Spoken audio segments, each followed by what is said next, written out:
The digital divide refers to the gap between individuals, households, businesses, and geographic areas at different socioeconomic levels with regard to their access to information and communication technologies, and their use of the internet for a wide variety of activities. This divide can manifest in several forms. First, access divide. This is the most basic form of the digital divide and refers to the gap between those who have or do not have access to modern information and communication technologies such as computers, smartphones, and the internet. Two, usage divide.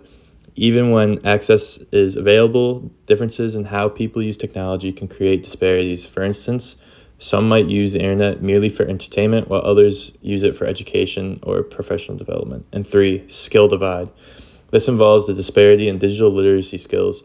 Some users are able to navigate complex digital landscapes and utilize advanced functionalities of technology, whereas others might struggle with basic operations. This is where AI in education comes in to play with the digital divide.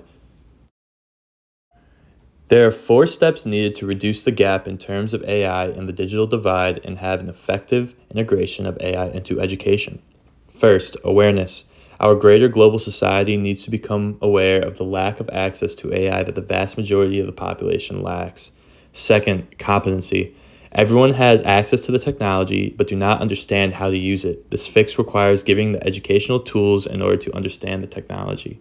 Third, knowledge. Many people have access and understand AI, however, they do not possess the knowledge in order to use it insightfully and efficiently.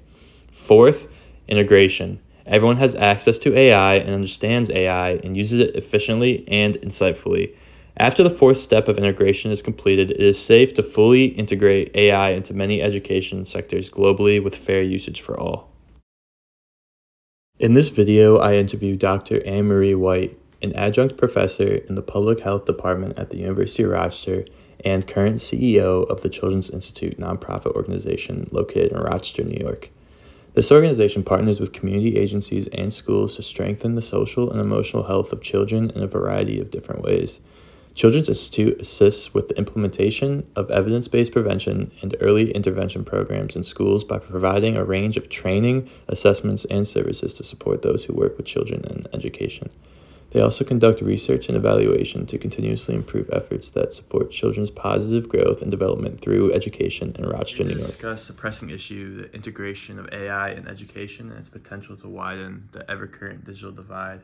From your perspective, what are the main concerns regarding AI and educational equality? Well, first off, the AI technology is at a point where there's still a lot of bias. I mean, basically, it doesn't think, it produces. So it reads through what's already been produced, and to the extent that we know the corpus of what's on, quote, the internet is biased based on people's views, that it's really regurgitating that. So at this point in time, it's really important that people are critical consumers of anything coming from AI and view it as a source, but it doesn't have the credibility that other academic and information sources have because it doesn't have traceability. And really, without that, you don't really know or can evaluate the information that's being created by it. So that can create bias and create great problems in education. So elaborating on the bias, how would AI disproportionately impact students from a lower socioeconomic background? Well, it's a really good question. I mean, I do encourage you and anyone else actually to, uh, you know, see for yourself by going on the tool and typing in. For instance, I'm a white male who's a Northeastern University student, and can you produce a cover letter for this finance company and see what it creates?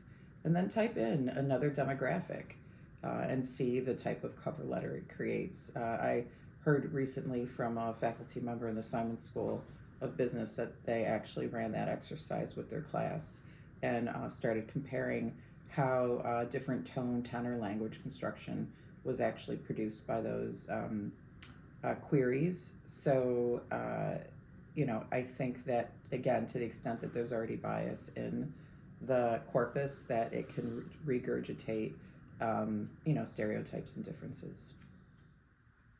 In terms of an AI integrated educational environment, there are a lot of responsibilities for instructors now.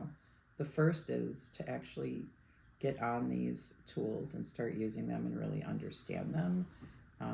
Don't be afraid of them. Don't come at them with fear necessarily, but with curiosity, and take that time to educate themselves and see what the potentials are, and explore. I think once educators have a sense of what their students may already be using and likely are already using, then they can really start to create a collaborative learning environment that, again, brings everybody into critical consumption, and also, finds ways to move together to uh, continue to grow the ways that you can learn through this new tool.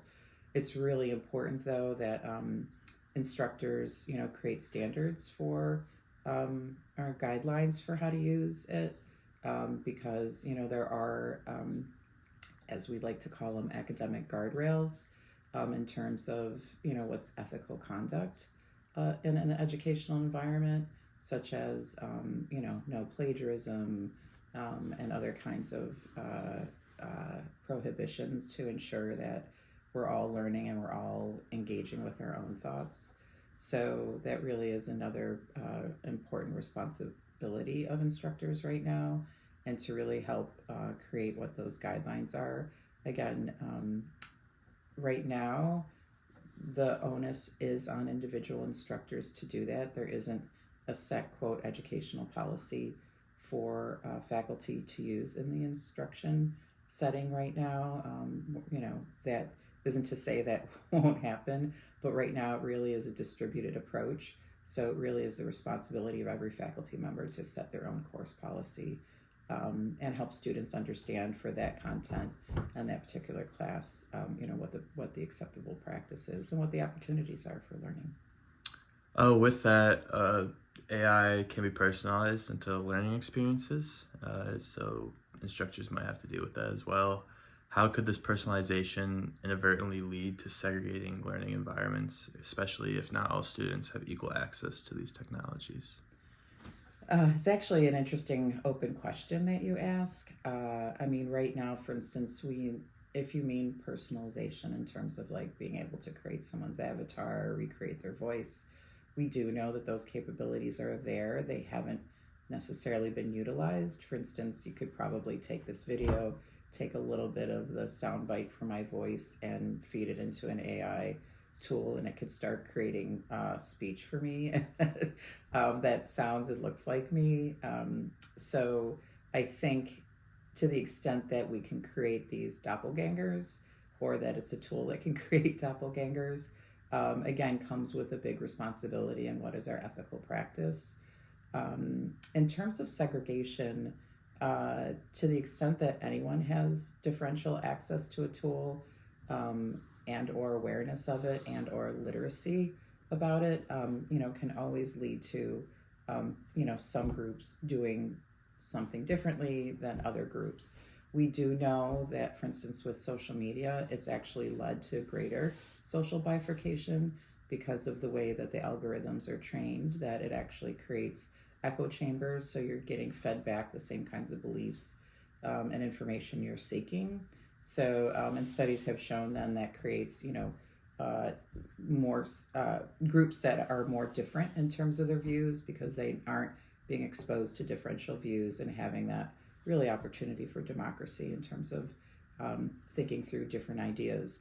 That being said, there was just a study that came out that actually had people go through use of an AI tool to challenge conspiracy theory, and the evidence that came out from that study, that experiment, showed that actually it helped people challenge their views as well. So, again, there's possibilities here with the tool. We do know that there's a risk. We have to be responsible, and ultimately, people will have different access to AI and be developing different degrees of literacy around it. So if we want to, knowing that, we have a responsibility to act and to promote opportunities to cross what we know will be an AI literacy divide. So to sit back on our heels right now is not what we should be doing. In light of these issues and looking towards the future, what steps can policymakers, educators, communities take to prepare for the challenge associated with AI being integrated into education? Well, like any good policy, I think it's really connecting to the people that are using it and who have the lived experience with and without and really understand what their needs are from their perspective within the context of an educational setting right now. Again, this is probably going to be driven, for instance, at the University of Rochester through the IT department. And, what kind of tech policy do they create? What kind of tech are they purchasing for us, and what kind of infrastructure are they supporting for our use? Right now, again, it's still a little bit of the Wild West because these tools are so new in the last year, and those kinds of decisions haven't really been made. It's really important in terms of education policy right now, and given the lack of privacy and confidentiality when you put information into AI tools, generative AI tools. Um, that at least at the University of Rochester, we have our own kind of ecosystem for our Gen AI tools.